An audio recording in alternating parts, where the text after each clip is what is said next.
कुदरत का कहर चारों तरफ से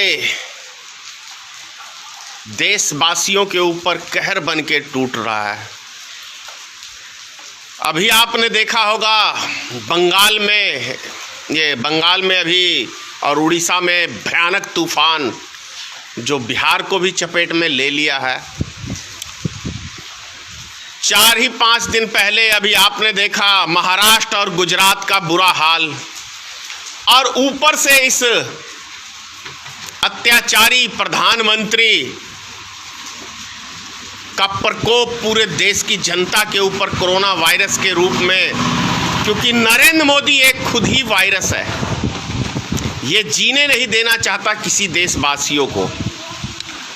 और उससे भी बड़ी बात, नरेंद्र मोदी के बाप को चैलेंज किया लाला रामदेव ने कि नरेंद्र मोदी के बाप की औकात नहीं है, मतलब नाम उसके बाप का नहीं लिया, लेकिन किसी के बाप की औकात नहीं है गिरफ्तार करने का।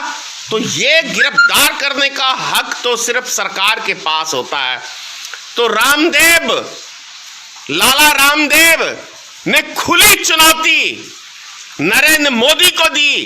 क्या नरेंद्र मोदी में दम है, या इसके बाप में भी दम नहीं है, या नरेंद्र मोदी में दम नहीं है कि लाला रामदेव को गिरफ्तार कर सके? क्या नरेंद्र मोदी जी, ये जो टीम बनाई थी आपके खिलाफ ही आग उगलने का काम कर रही है? लाला रामदेव ने आपको खुली चुनौती दी है। अब वो तो ठीक से लाला भी नहीं है, न बनिया है, न लाला है, न बाबा है, कुछ भी नहीं है, बीच का लटका हुआ व्यक्ति है। ये हाल है लाला रामदेव का। कभी व्यापारी बन जाता है, कभी सन्यासी बन जाता है, कभी शनि भगवान के विषय में अब शब्द भाषा का प्रयोग करता है। ये कैसा सनातनी धर्म का नौटंकीबाज बाबा है? क्या नौटंकीबाज बाबाओं की फौज भारत में ही खड़ी हो गई है? राम रहीम को देखो, आसाराम बापू को देखो, लाला रामदेव को देखो, और पता नहीं कितने सारे ये बाबा ढोंगी की नौटंकियां देखो। एक बार मैं आपको मौसम का मिजाज दिखाता हूं कि क्या हाल है, वो भी मैं आपको तस्वीर जरा दिखा रहा हूं। कितना बुरा हाल है आप कल्पना कर सकते हैं।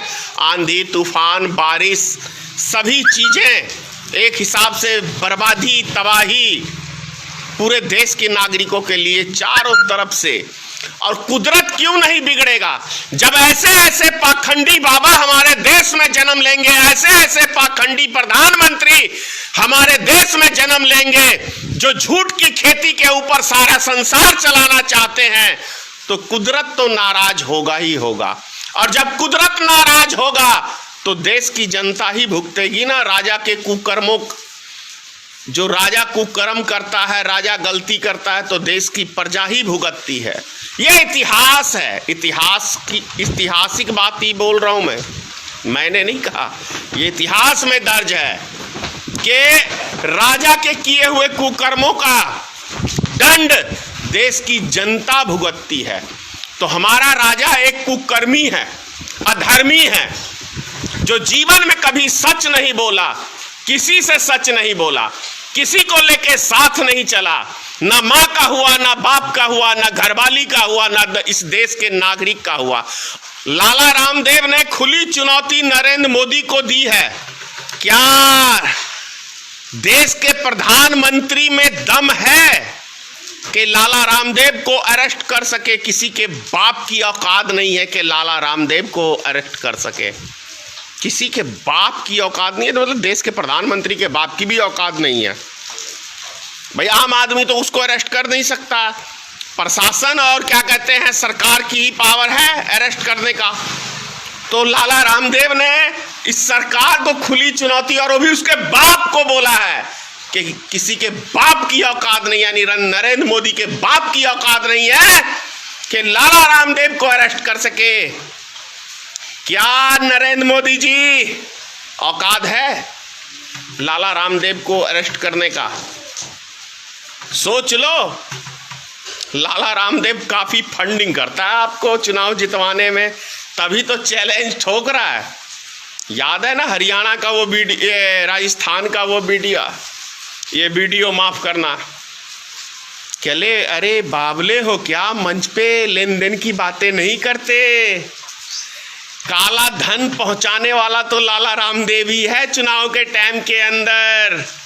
दबा के वीडियो वायरल है। लाला रामदेव को तो अंदर होना चाहिए था और साथ में आपके चेले चपाटे आपको भी अंदर होना चाहिए था, लेकिन वो कहावत है जिसकी लाठी उसकी भैंस, तो लाठी आपके पास है, भैंस भी आपके पास है। फिर से कह रहा हूं, क्या लाला रामदेव को अरेस्ट करने की हिम्मत है या आपके बाप में औकात नहीं है कि आप में औकात नहीं है? नरेंद्र मोदी जी जरा करके तो देखो लाला रामदेव को अरेस्ट। जय हिंद, जय माता की।